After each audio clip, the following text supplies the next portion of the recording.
Hello audience family, finally असुर का second season जियो cinema पर स्ट्रीम हो चुका है और सच में ये आपके रोंगटे खड़े कर देगा। इसमें आपको बहुत सारी अनएक्सपेक्टेड चीजें देखने को मिलेंगी जो आपका दिमाग हिला देंगे। इस सीजन में टोटल 8 एपिसोड्स हैं, जहां पर एपिसोड की लेंथ 45 मिनट से 1 घंटे तक की है। तो इस सीरीज को देखने के लिए आपको ऑलमोस्ट 6 से 7 घंटों की कुर्बानी देनी पड़ेगी। लेकिन क्या ये 6 से 7 घंटे वर्थ इट है? चलिए पता करते हैं। तो मैं पहले इस सीरीज का स्पॉइलर फ्री रिव्यू दूंगा, इसके बाद इसकी एंडिंग एक्सप्लेन करूंगा, जिसमें इस सीरीज को लेकर काफी हैवी स्पॉयलर्स हैं। तो अगर आपने सीरीज नहीं देखी तो इसके एंडिंग एक्सप्लेनेशन वाले पोर्शन को स्किप कर दें। अब अगर सीरीज की मेकिंग पर बात करें तो उसे काफी डिटेल रखा गया है, लेकिन फिर भी माइनर मिस्टेक्स देखने को मिल जाती हैं। लेकिन सीरीज की स्टोरी इतनी ज्यादा स्ट्रॉन्ग है कि उन मिस्टेक्स पर आपका ध्यान बिल्कुल नहीं जाएगा। तो सीजन 2 की स्टोरी सीजन 1 से कंटिन्यू होती है, जहां हमारे हीरो सीजन 1 के इवेंट्स की वजह से पूरी तरह से टूट चुके हैं और इस शो का मेन विलन शुभ जोशी अभी भी खुला घूम रहा है।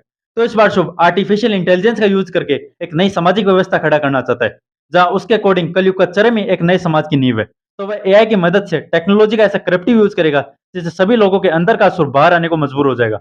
और मैं सच बता रहा हूँ, इंडियन सिनेमा हिस्ट्री में मैंने आज तक ऐसा विलन नहीं देखा। अगर दूसरे कैरेक्टर्स की बात करें तो धनंजय राजपूत ने शुभ को डील करने के लिए खुद को ग्रे कैरेक्टर में डाल लिया, जहां उसके एक्शंस कई बार पॉजिटिवली तो कई बार नेगेटिवली शो के इवेंट्स को इफेक्ट करते हैं। जहां निखिल और नुसरत अपने सेम सीजन 1 वाली पर्सनैलिटी को कैरी करते दिखे। शो में कुछ नए कैरेक्टर्स में इंट्रोड्यूस हुए, जिनमें सीबीआई ऑफिसर ईशानी चौधरी और एटीएफ के ऑफिसर जिनका रोल मियांग चेंग ने प्ले किया। जहां ईशानी लोलाट दुबे की मर्डर मिस्ट्री को सोल्व करते हुए और मियांग चेंग एक बेडेस ऑफिसर के रोल में दिखे, जहां उनके और धनंजय की नोक काफी इंटरेस्टिंग थी। सीरीज का स्क्रीन प्ले काफी ज्यादा टाइट है और फर्स्ट सीजन की तरह सेकंड सीजन में आपको पलक झपकाने तक का मौका नहीं देगा। सीरीज के लास्ट के 2 एपिसोड तो लिटरली आपके होश उड़ा देंगे। तो मेरा आप सबसे यही कहना है, असुर एक मस्ट वॉच सीरीज है, जिसमें माइथोलॉजी और टेक्नोलॉजी को मर्ज करके एक ऐसी स्टोरी को तैयार किया है जो आपका दिमाग हिला देगी। लेकिन इन सब के बाद भी इस सीरीज की मार्केटिंग टीम से मैं काफी ज्यादा डिसअपॉइंटेड हूँ, जहां इस सीरीज की मार्केटिंग ना के बराबर हुई और फिर भी मैं कॉन्फिडेंटली ये कह सकता हूँ कि ये सीरीज वर्ड ऑफ माउथ के दम पे काफी ज्यादा सक्सेसफुल साबित होगी। थ्रू आउट द सीरीज हमें शुभ की जर्नी को पैरेलल वे में दिखाया गया, जहां जेल से भागने के बाद उसने अपने प्लान को एग्जीक्यूट करने के लिए कई लोगों की लाशों का सहारा लिया। लेकिन इन सब के बीच वह एक आश्रम में रुका, जहां वह कुछ समय तक रहा। फिर जब वह वहां से निकला तो उसने आश्रम के 22 लोगों को जहर देकर मार दिया।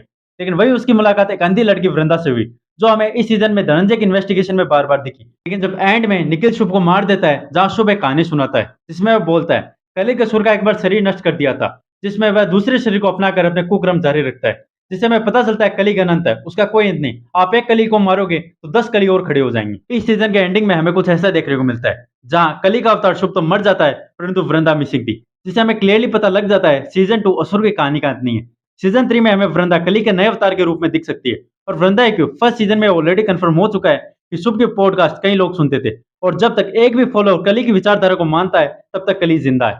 तो हम ये आराम से अज्यूम कर सकते हैं कि अपने हीरोज को नेक्स्ट सीजन में एक कली ने अनेकों कली का सामना करना होगा, जो इसके थर्ड सीजन की पॉसिबिलिटीज को बहुत ग्रांट वे में खोल देता है।